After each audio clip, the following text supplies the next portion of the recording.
is your no bullshit guide to a happier life. Quick, but not necessarily easy tips to help you to squeeze every last drop of enjoyment out of your business and your life. My name is Helen Calvert. I'm a coach, a business owner and a parent, and I'm so happy to be here with you. I do swear occasionally, as the title suggests, so pop in your headphones if I'm not safe for little ears. Ready to go? Let's do this. This episode is sponsored by Emma Wilder of Beyond Profit Limited. Beyond Profit offers accountancy and governance support to charities to help them improve their financial and governance processes, become more efficient and grow their reach. Need reliable accountancy support for your charity? Whatever your requirements for finance support, the Beyond Profit team has the knowledge and expertise. Need effective guidance and practical support with your charity governance? Beyond Profit work with charities to develop their approach, ensuring that there is a clear line of delegation from the board to the CEO. Beyond Profit has a client-centric and solution-focused approach. They'll take the time to understand exactly what you are trying to achieve. That's why charities love working with them. Based in Bolton but serving charities around the UK, Beyond Profit helps charities to thrive. Find out more at beyondprofituk.co.uk or in the show notes for this episode. Hello and welcome to this episode where we're going to be talking about communication. As I have said at the start of this season, everything in this season of the podcast is going to be very clearly me explaining my autistic experience and coming at various topics from the autistic point of view.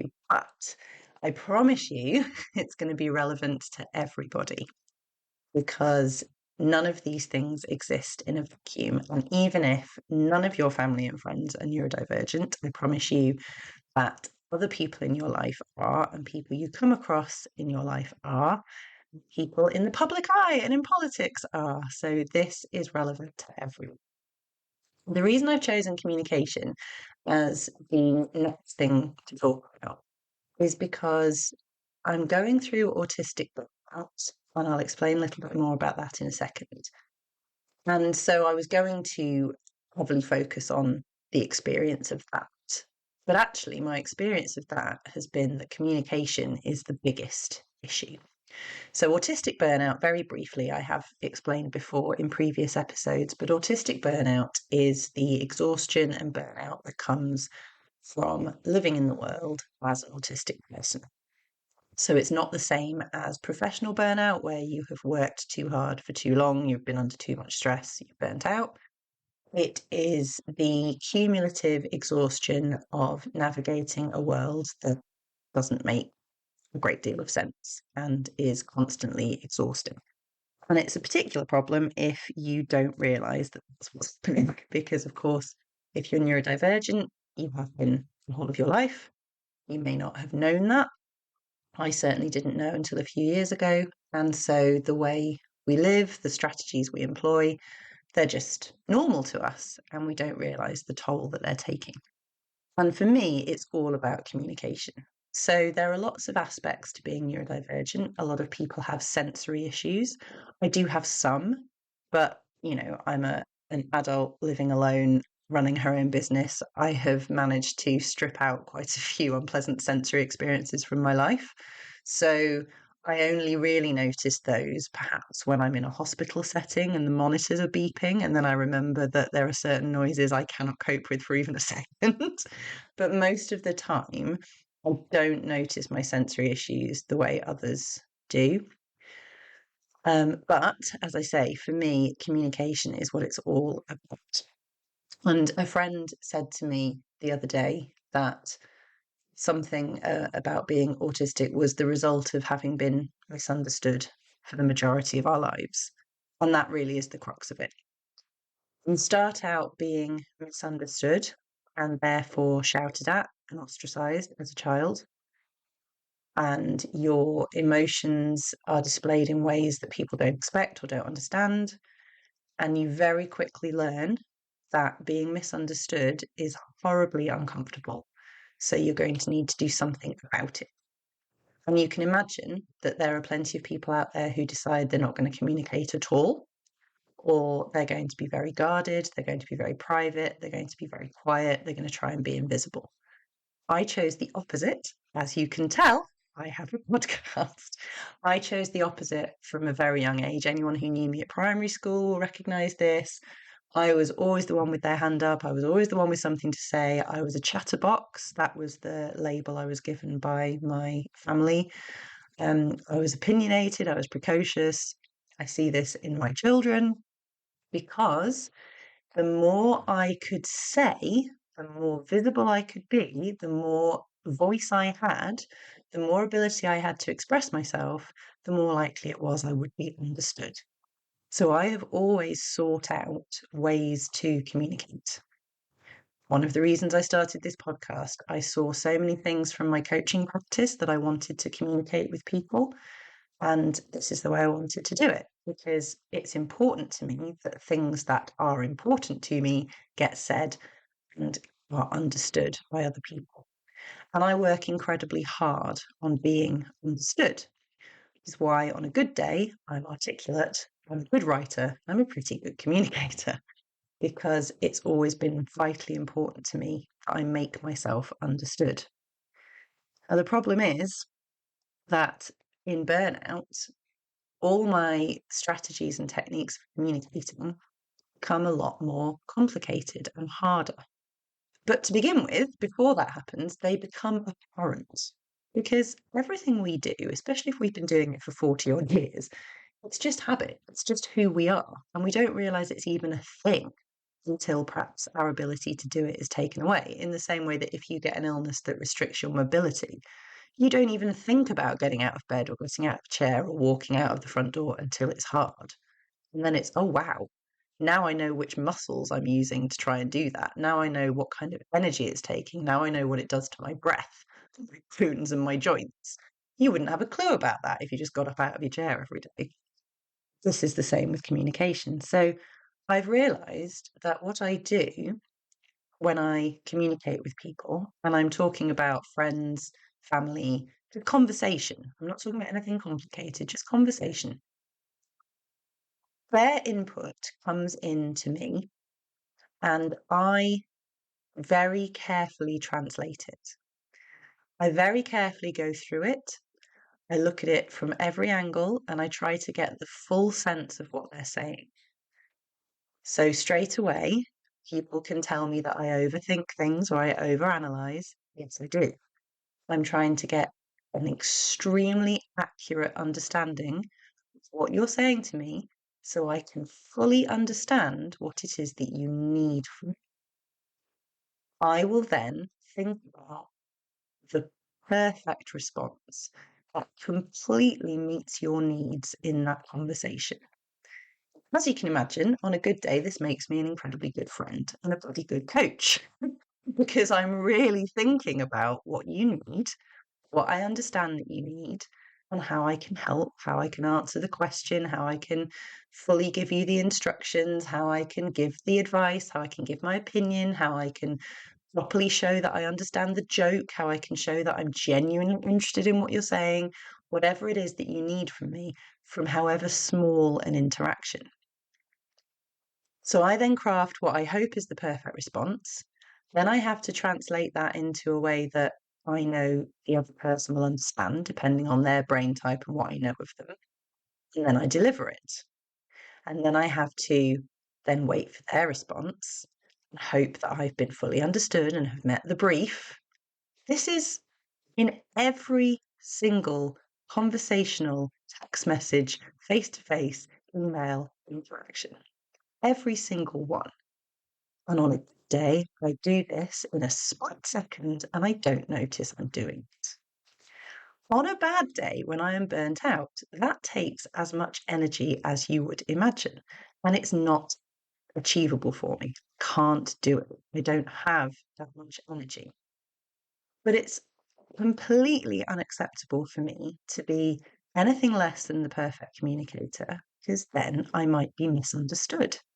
And when I'm misunderstood, my inner child self knows I'm going to be rejected, doubted at, mocked, bullied, belittled, told off, told to do better, have things explained to me that I already understand.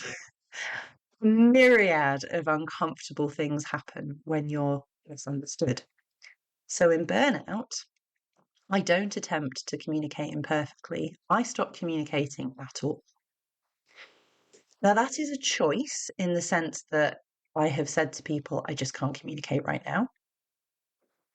But it's also something that happens when pushed into shutdown.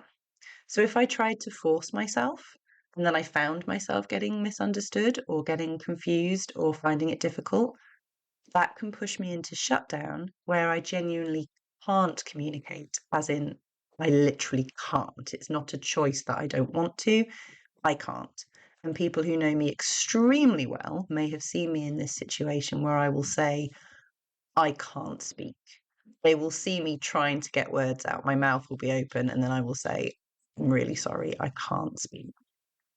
There have been times in the past where I've hung up the phone because I've just gone into shutdown, not had a clue what it was back then, and have just hung up the phone on people or walked out of meetings, walked out of parties, just literally walked away.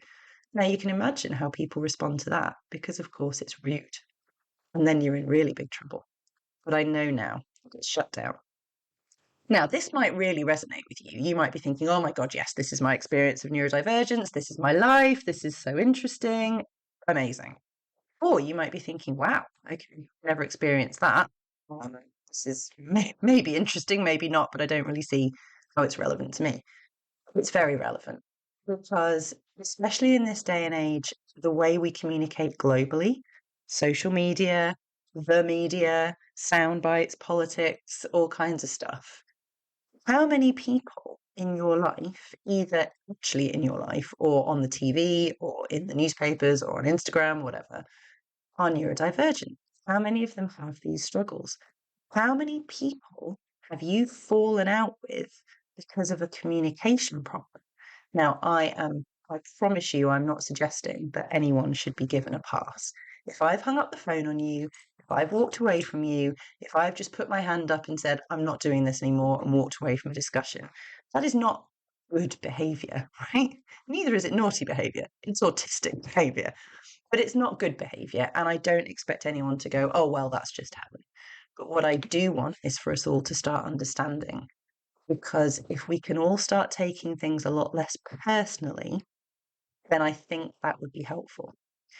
If someone comes to me and says, can't believe the way you behaved, that was just disgusting, that's going to push me further into a problem. And we're going to talk more about RSD, rejection sensitivity dysphoria, later. But if someone comes to me and says, I can see that conversation pushed you to shut down, I'd love to be able to talk about it more. You know, you don't have to say, oh, therefore, Helen, you're completely in the right and I'm so sorry. You know, I might have been being a complete tit. But I can see that pushed you to shut down. I'd love to continue the discussion. How can we do that? Now, that is incredibly empathetic and still gives me the space to, you know, be a tit if I want to be or be helpful if I want to be. I'm human, you're human. But I'd love to see more of that on a larger scale because I see so many interactions online where actually the problem is not the opinion or the issue at hand. It is someone's communication style and someone's communication struggle. And once you see it, you can't unsee it. And it's very easy to see people being pushed into shutdown or being pushed to over explain to the point of painfulness because they're so desperate not to be misunderstood. So I would absolutely love to hear from all of you, no matter what your brain type, what your experience is of just basic communication. And for some of you, that's going to sound really weird, but I especially want to hear from you. I especially want to hear from anyone who just responds to stuff, who just reads a message and responds. And doesn't and sometimes maybe it goes wrong and then you're really surprised and shocked, like how could someone take this the wrong way? Are there those of you in my listenership who don't think carefully about every single thing they say? I'd love to hear from you because I believe that that is part of the neurotypical experience and it's mind-blowing to me. But also, I want us all to just be a lot more mindful of how important communication is and how it's not automatic for all kinds of reasons. So again, this isn't just about being neurodivergent. You could have any number of experiences that mean that just communicating, just saying what you think, just responding to something is difficult. There could be all kinds of reasons for it. And yet, it's the way we connect with each other, and we need connection. Connection is absolutely essential for humans. And if you feel as though you're living inside a glass box where you can see everyone and everyone can see you, but you can't reach each other, which I know is the neurodivergent experience, but I suspect it's other people's experience for other reasons too. Please know you're not alone.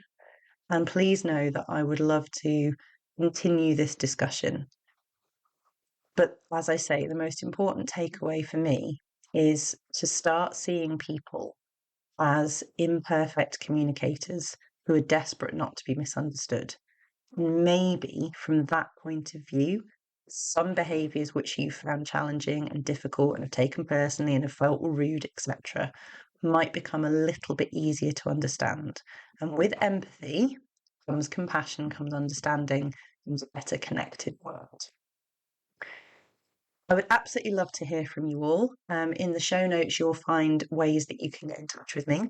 I have a Happier Life Facebook group, which is a great way for us to continue these discussions. Yes, that is my puppy in the background barking at the postman. Thank you for your input, Esme. She seems to think we need to bring this episode to a close. So until next time, be excessively kind to yourselves, especially when you're trying to communicate. And that's how we're going to squeeze every last drop of enjoyment out of life. Speak to you next time. Thank you so much for listening. If you'd like to find out how to work with me or how to get your hands on a copy of my book, you can find all of those links in the info for this episode. My huge thanks to Stephanie Ward of the Spicy Brain Collective for sponsoring the whole of this season of the No Bullshit Guide to a Happier Life. You can also find out more about Steph's collective for neurodivergent business owners via the links in the episode info. See you next time.